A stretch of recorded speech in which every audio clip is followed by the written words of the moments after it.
আমাদের এখানে যদি আমরা এখন এটা দেখি যে অ্যান অনেস্ট ম্যান মানে একজন সৎ মানুষ, ঠিক আছে, এটা একটা থার্ড পারসন সিঙ্গুলার নাম্বার, ওর সাথে যায় ইজ, এর সাথে যায় ইজেন্ট, এর সাথে যায় শুড, শুড সবার সাথে যায়, তবে আর যায় না। আচ্ছা, also loved by everybody, loved or respected by anybody, respected by all, an honest man is respected by all. একজন সৎ মানুষ সবার দ্বারা সমাদৃত, মানে সে মানে মানে সম্মানিত আর কি, বা শ্রদ্ধা। A truthful man is also loved by everybody. আচ্ছা, এটা তো এটাও দেওয়া যায়, a truthful man is also,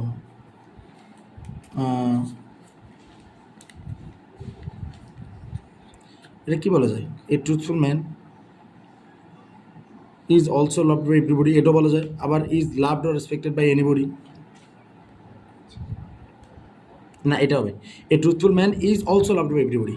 একজন মানে সত্যবাদী ব্যক্তিও কি সবার দ্বারা সমাদৃত, তার মানে এইটা 1 নম্বরে গেছে, এটা 1 নম্বরে গেছে, এইটা 1 নম্বরে গেছে, আবার এটা 2 নম্বরে গেছে, এটা আবার 2 নম্বরে গেছে, আর এটা 2 নম্বরে গেছে। বোঝা গেছে?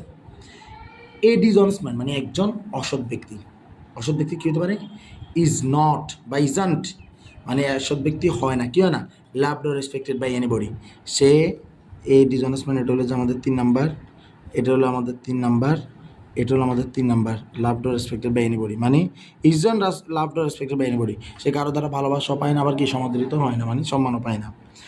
দ্যাট আনট্রুথফুল, ঠিক আছে, দ্য আনট্রুথফুল মানে কি, যারা অসত্যবাদী, যারা কি অসত্যবাদী, এটা প্লুরাল, কোনো একটা গুণ মানে অ্যাডজেক্টিভ ব্যবহার করে যদি এখানে তা বসায়, তখন সেটা হলো কি, সেটা হলো প্লুরাল হয়। দ্য আনট্রুথফুল আর মানে অসৎ ব্যক্তিরা হয় হেটেড বাই অল, সবার দ্বারা কি ঘৃণা পায়। তাহলে এটা হলো 4, আবার তারা ঘৃণা পাচ্ছে, এটাও 4। উই 5 নম্বরে, উই শুড আমাদের উচিত develop the habit of speaking the truth from our childhood. We should develop, আমাদের উন্নতি করা উচিত, দ্য হ্যাবিট অফ স্পিকিং কথা বলার অভ্যাস, the truth the speaking habit of speaking the truth সত্য কথা বলার অভ্যাস, ফ্রম আওয়ার চাইল্ডহুড আমাদের শৈশব হতে। বোঝা গেছে আল্লাহর মতে? এটা আমাদের শেষ। এবার আসে ফ্লাওয়ারটা করে আমরা আর করবো না ইনশাল্লাহ। ফ্লাওয়ার সম্বন্ধে কী বলা যায়? Flower is the symbol of purity. ফুল হলো বিশুদ্ধতার প্রতীক। ফুল কি? বিশুদ্ধতার প্রতীক। It has a sweet smell, ইয়ার আছে একটা মিষ্টি গন্ধ। It has a sweet smell, ইয়ার আছে একটা গিয়া মিষ্টি গন্ধ। উই অল আমরা সবাই, উই অল লাভ ফ্লাওয়ার্স আমরা সবাই ফুল ভালোবাসি। উই অল লাভ ফ্লাওয়ার্স, ছাগলও ফুল ভালোবাসে, ছাগল খাইয়ে দেখেন। এরপরে আসো, মেনি পিপল অনেক মানুষ, কাল্টিভেট মানে কি করে? চাষ করে।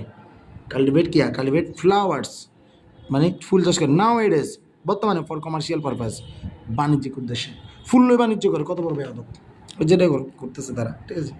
শিক্ষা নিয়ে বাণিজ্য করে না, আমি তো করি। আসো, অ্যাট প্রেজেন্ট বর্তমানে, ফ্লাওয়ার কাল্টিভেশন মানে কি? ফুল চাষ, ঠিক আছে। ফুল চাষ কি বলা যায়? ফুল চাষ কী বলা যায়? আমার মনে হচ্ছে এখানে এটা ডিরেক্ট এটা আসবে, এখানে এইগুলো কোনটা আসবে না। অ্যাট প্রেজেন্ট ফ্লাওয়ার কাল্টিভেশন বর্তমানে ফুল চাষ has become a profitable business, এটা একটা কি লাভজনক ব্যবসায় পরিণত হয়েছে। ফুল চাষ একটা লাভজনক ব্যবসায় পরিণত হয়েছে। আর আমাদের ছাদের উপরে ফুল চাষ পড়ে রয়েছে এমনিতে, অবহেলা অযত্নে। বোঝা গেছে আল্লাহর মধ্যে। ওকে, আসসালামু আলাইকুম রহমতুল্লাহ।